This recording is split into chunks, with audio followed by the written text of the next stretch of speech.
আপনি কি জানেন, ইসলাম ধর্মে এমন দুজন ফেরেশতার কথা বলা হয়েছে যাদের আল্লাহ দুনিয়ায় পাঠিয়েছিলেন জাদু সম্পর্কে মানুষকে শিক্ষা দেওয়ার জন্য। কিন্তু শর্ত ছিল কঠিন। এই ফেরেশতা হলেন হারুত ও মারুত। তাদের পাঠানো হয়েছিল মানুষের পরীক্ষা নিতে। কিন্তু কাহিনীটি এত সহজ নয়। এই গল্পের সঙ্গে জড়িয়ে আছে বাবেল নগরী, জাদুবিদ্যা, শয়তানি ফাঁদ ও মানুষের দুর্বলতা। আজ আমরা জানব এই ঘটনাটির পুরা বিবরণ আল কুরআন ও হাদিসের আলোকে। আমি আছি আপনাদের সাথে এসকে আরমান আহাদ। চলুন প্রথমেই কোরআনের আয়াতের রেফারেন্স দিয়ে শুরু করি। সূরা বাকারা আয়াত ১০২। বলা হয়েছে, তারা সেই জিনিস অনুসরণ করেছিল যা শয়তান সুলাইমান আলাইহিস সালামের রাজত্বকালে মানুষের কাছে পাঠিয়েছিল। অথচ সুলাইমান কুফর করেননি, বরং শয়তানরাই মানুষকে জাদু শিখিয়েছিল। আরও শিখিয়েছিল বাবেল নগরীতে দুই ফেরেশতা হারুত ও মারুতের মাধ্যমে। এই আয়াত থেকে শুরু হয় হারুত ও মারুতের কাহিনী। আল্লাহ বলেন, তারা কাউকে কিছু শেখানোর আগে বলতো, আমরা তো পরীক্ষার জন্যই পাঠানো হয়েছি, তুমি কুফর করো না। এবার আসেন কথা বলি ঐতিহাসিক পটভূমি বাবেল নগরী নিয়ে। হ্যাঁ দর্শক, বাবেল নগরী ছিল এক প্রাচীন সভ্য নগরী, বর্তমান ইরাকের একটি এলাকা। এখানে মানুষ জাদু, শয়তানি কার্যকলাপ ও খারাপ আমলের দিকে ঝুঁকে পড়েছিল। আল্লাহ তখন দুই ফেরেশতা পাঠালেন, হারুত ও মারুতকে। তাদের কাজ ছিল মানুষকে সত্য শিক্ষা দেওয়া, বোঝানো যে জাদু কুফর এটা এক বিপজ্জনক ফাঁদ। কিন্তু যারা শিখতে চাইবে তাদের সতর্ক করে শেখানো, তুমি এটা কুফরের উদ্দেশ্যে ব্যবহার করবে না। প্রিয় দর্শক, এখন আসুন কথা বলি হারুত ও মারুত ফেরেশতা কিভাবে মানুষ রূপে আসেন। হাদিস অনুযায়ী ফেরেশতারা আল্লাহর আদেশে মানুষের রূপ ধারণ করে এবং তারা বাবেল শহরে অবতরণ করেন। তারা সাধারণ মানুষকে বলতেন, আমরা আপনাদের পরীক্ষা করছি, আমরা জাদু শেখাবো, কিন্তু আপনারা সেটা শিখে কুফর করবেন না। তারা নিজে জাদু ব্যবহার করতেন না, বরং বোঝাতেন। জাদু করতে গেলে স্বামী স্ত্রীর মাঝে বিচ্ছেদ ঘটে, পরিবার ধ্বংস হয়, ঈমান চলে যায়। এখন আসুন কথা বলি কিভাবে মানুষ এই শিক্ষা নিল ভুলভাবে। হ্যাঁ দর্শক, অনেকেই সতর্কতা শুনেও শিখে ফেলল সেই জাদু।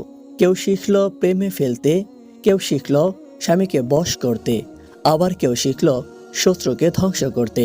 এভাবেই হারুত মারুতের শিক্ষা পরীক্ষা থেকে গুনাহের কাজে পরিণত হলো। এখন আসুন হারুত মারুতের পরীক্ষা নিয়ে কথা বলি।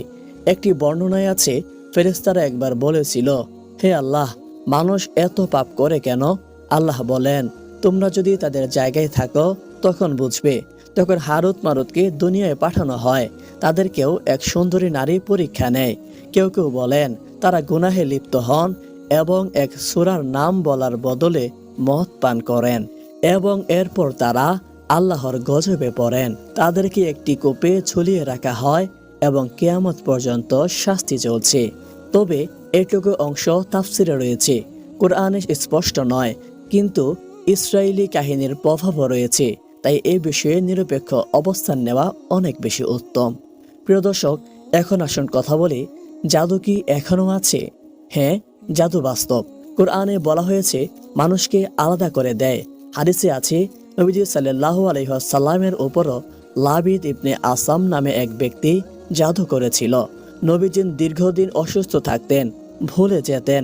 পরে সূরা ফালাক ও সূরা নাস অবতীর্ণ হয়। এ থেকে বোঝা যায় জাদু বাস্তব, কিন্তু আমাদের জন্য রক্ষা হলো আল্লাহর আশ্রয় প্রার্থনা। প্রিয় দর্শক, এখন আসুন কথা বলি শিক্ষা ও উপসংহার নিয়ে।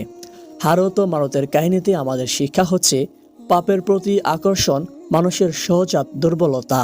এমনকি ফেরেশতা রূপেও পরীক্ষা হয়। জাদু শেখা ও ব্যবহার করা ইসলামে কঠোরভাবে নিষিদ্ধ। যে জিনিস ফিতনা হতে পারে তা থেকে সাবধান থাকা অনেক বেশি জরুরি। আল্লাহর পক্ষ থেকে প্রতিটি জ্ঞান একটি পরীক্ষাও বটে। সিরাতুল মুস্তাকিমে থাকার জন্য চাই কোরআন ও সুন্নাহর ওপর চলা। প্রিয় দর্শক, শেষ কথা এবং আহ্বান জানাচ্ছি, ভাই ও বোনেরা, হারুত মারুতের ঘটনা শুধু গল্প নয়, এটা আমাদের জীবনের এক বড় শিক্ষা। যে কোনো জ্ঞান, শক্তি বা ক্ষমতা যদি আল্লাহর ভয়ে না ব্যবহার করি, তবে সেটা ধ্বংসের কারণ হতে পারে। ভিডিও ভালো লাগলে শেয়ার করুন, লাইক দিন। চ্যানেলটি সাবস্ক্রাইব করুন ইসলামিক জ্ঞান ও হিকমতের ভিডিও পেতে। প্রিয় দর্শক, আজকের এই ভিডিও শেষে আপনাদেরকে কিছু টিপস দেই। এখন আলোচনা করব চারকোল নিয়ে, যে আমলে আল্লাহর হেফাজত সাথেই থাকে। আপনার ঘর, আপনার সন্তান, আপনার জীবন যদি চান সবসময় আল্লাহর হেফাজতে থাকুক, তাহলে এই 4টি ছোট্ট সূরা জীবনের প্রতিদিনের আমল বানিয়ে নিন। শুনে নিন চারকোলের আশ্চর্যজনক ফজিলাত। চারকোল মানে কি? চারকোল হচ্ছে সূরা আল কাফিরুন, সূরা আল ইখলাস, সূরা আল ফালাক, সূরা আন নাস। যদি ফজিলত নিয়ে কথা বলি, হাদিস শরীফ এসেছে রাসূলুল্লাহ সাল্লাল্লাহু আলাইহি ওয়াসাল্লাম প্রতিদিন ঘুমের আগে এই চারকোল পরে 2 হাতে ফু দিতেন, তারপর সমস্ত শরীরে হাত বলিয়ে নিতেন। সূত্র বুখারী ও মুসলিম শরীফ এসেছে। এই 4 সূরা মানুষকে জিন, শয়তান, হিংসা, জাদু এবং সকল প্রকার অশুভ শক্তি থেকে রক্ষা করে। রাসূলুল্লাহ সাল্লাল্লাহু আলাইহি ওয়াসাল্লাম বলেন, কেউ যদি সকাল সন্ধ্যা এই সূরাগুলো পড়ে, আল্লাহ তাকে হেফাজতে রাখেন। প্রিয় দর্শক, এখন আসুন কথা বলবো কিভাবে আমল করবেন। প্রতিদিন সকালে এবং রাতে 3 বার করে সূরা আল ইখলাস, সূরা আল ফালাক, সূরা আন নাস আর ঘুমের আগে একবার সূরা কাফিরুন পড়ে ফেলুন। ঘুমানোর আগে 2 হাত তুলে কুল পরে নিজের ও পরিবারের ওপর ফু দিন। ইনশাআল্লাহ অদৃশ্য সুরক্ষা আল্লাহ নিজে দেবেন। বন্ধুরা, এই ছোট্ট আমলই হতে পারে বড় বিপদ থেকে মুক্তির চাবিকাঠি। আপনি পড়বেন, আপনার পরিবারকে শেখাবেন আর শেয়ার করবেন যেন সবাই জানে। ভিডিও ভালো লাগলে অবশ্যই লাইক দিন, শেয়ার করুন আর ইসলামিক ভিডিও পেতে সাবস্ক্রাইব করুন আমাদের চ্যানেলটি। ভালো থাকবেন, সুস্থ থাকবেন।